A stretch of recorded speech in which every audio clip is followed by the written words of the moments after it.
தனியார் தொழிற்சாலையில் விஷவாயு தாக்கி உயிரிழந்தவரின் குடும்பத்தினரை அதிமுக மாவட்ட செயலாளர் எஸ்.எம். சுகுமார் நேரில் சந்தித்து ஆறுதல் தெரிவித்தார்.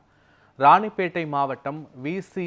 மோட்டூர் அருகே உள்ள கே.ஏ. ரஹீத் என்ற தொழிற்சாலையில் கழிவுநீர் தொட்டியை சுத்திகரிக்கும் பணியில் ஈடுபட்டிருந்த ஊழியர் ராமன் விஷவாயு தாக்கி உயிரிழந்தார். மேலும் உடன் இருந்த குமார், தொழிற்சாலையின் உரிமையாளர் ரைஸ் அகமது ஆகியோர் உயிருக்கு ஆபத்தான நிலையில் ராணிப்பேட்டையில் உள்ள தனியார் மருத்துவமனையில் அனுமதிக்கப்பட்டுள்ளனர். இது குறித்த தகவல் அறிந்த ராணிப்பேட்டை அதிமுக மேற்கு மாவட்ட செயலாளர் எஸ்.எம். சுகுமார் மருத்துவமனைக்கு விரைந்து வந்து உயிரிழந்த ராமனின் குடும்பத்தினரை நேரில் சந்தித்து ஆறுதல் தெரிவித்தார். தொடர்ந்து உயிருக்கு ஆபத்தான நிலையில் சிகிச்சை பெற்று வருபவர்களை சந்தித்து அவர்களுக்கு வழங்கப்படும் சிகிச்சை முறைகள் குறித்து மருத்துவர்களிடம் கேட்டறிந்தார்.